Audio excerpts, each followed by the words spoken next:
What is your purpose? How much is enough? Where did you imagine seeing yourself in life 10 years ago? No doubt this would have been something along the lines of spending more time with loved ones, trying to go on holiday a few times a year, and making time for your kids' assemblies, sports days, etc. Unfortunately, as a business owner, the reality usually plays out in a different way, mainly as a result of not playing the role of the entrepreneur, but instead an employee of your own business. Consequences of this include not seeing loved ones as much due to work commitments and trying to impress your clients, not getting a chance to go travelling as your business is so reliant on you personally to perform the day-to-day operations that there would be no one else who is able to cover your task, or you're worried that they may mess it up. And finally, disappointing your children by not being at their assemblies and other events due to working unpaid overtime, again, in a bid to further your business. As we start to grow our company and it is starting to earn us a good income, we may ask ourselves ultimately, what is all this for? Sacrificing real loving relationships in the hope to acquire meaningless material things. Before we dig into this, don't forget to hit the like and subscribe button for this channel.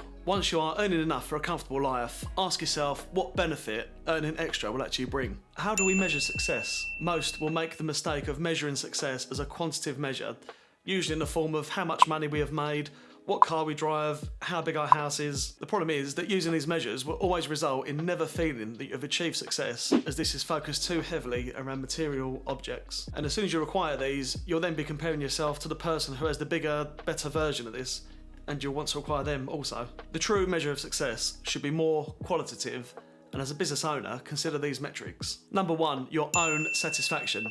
Do you feel that you're living the type of life you want to live? Is your business set up in the right way to support this? If not, then watch my video on 5 genius tips when growing your business to get some good, clear advice around this. Secondly, the relationships in your life. Are you spending the right amount of time with friends and family and not just working all day, every day to exhaustion? Ensuring that relationships take priority as your success measure will ensure you feel much happier, and also that your family get to spend as much time with you, given how little time we all have on this earth. Thirdly, self-improvement. Do you feel that you are continuously learning, developing and growing?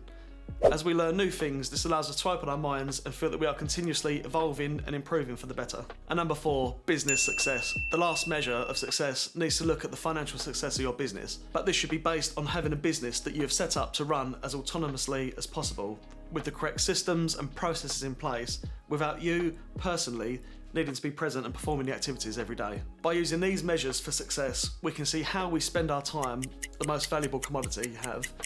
And once you lose it, you're never going to get it back. Ensure you are using it wisely and prioritise time, nurturing relationships over all else. Recently, I read a random article on the popular UK comedian Lee Evans. This was asking the question, where has he been for the last 10 years or so? As he was a very successful, funny comedian who just seemed to disappear off the planet of the Earth. The reason I believe that Lee Evans just went missing is because he was happy and content with the level of financial reward he'd gained throughout his career, and was happy to step out of the limelight to enjoy his financial freedom in early retirement with his family. Once he reached his goals, any further work, which would have certainly been successful as he would have sold out stadiums purely off the back of his name, certainly would have added to his wealth, but also would have been a massive ego trip and would have starved precious time from his family. Having a clear goal in mind and then reaching this should be celebrated and considered a success. He knew when enough is enough. Where most go wrong is that when they reach their goals, there is never enough. And this is one of the problems of being human.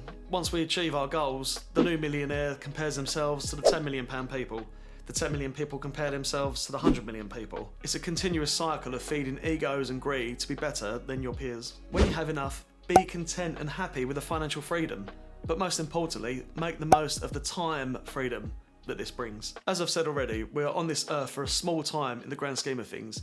Ensure you make the most of your time spending this with friends and loved ones, rather than working yourself to an early grave in the pursuit of unimportant material things. Now, some people have taken this idea to what could be considered the extreme, in what is known as the minimalist life movement. A minimalist lifestyle is living with fewer resources, whether that be a house or possessions. It is part of a thought process of how a person chooses to optimise their life to live with as much minimal things and yet be satisfied with their lives, which I find to be quite inspiring. Those who practice minimalism state that it is a tool that can assist you in finding freedom. Freedom from fear, freedom from worry, freedom from overwhelm, freedom from guilt, freedom from depression, freedom from the trappings of consumer culture most build their lives around. Real, true freedom is what they call it. The whole point of this movement, which a lot of us can relate to, is that there is not anything inherently wrong with owning material things. It's just the value that most put on these material things over everything else. We tend to give too much meaning to our possessions, often forsaking our health, our relationships, our passions, our personal growth, and our desire to contribute beyond ourselves. Certainly food for thought and worth bearing in mind when considering the priorities in our own lives. For me, the most important things in life are your happiness, your health, and your mental well-being. Do not sacrifice your own happiness to make someone else's life easier.